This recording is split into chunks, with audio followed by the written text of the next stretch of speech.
Find the largest 4-digit number exactly divisible by 12, 15, 18 and 27.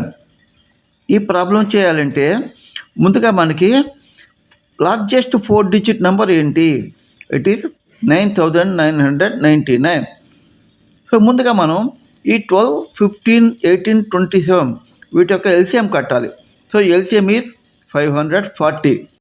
ఈ largest 4-digit number 9999ని LCM 540తో division కనుక చేస్తే మనకి రిమైండర్ 279 వస్తుంది. ఈ రిమైండర్ 279ని ఆ 9999లో నుంచి సబ్ట్రాక్షన్ కనుక చేస్తే 9720 వస్తుంది. ఇదే మనకు కావాల్సిన largest 4-digit number. Okay, that is the answer.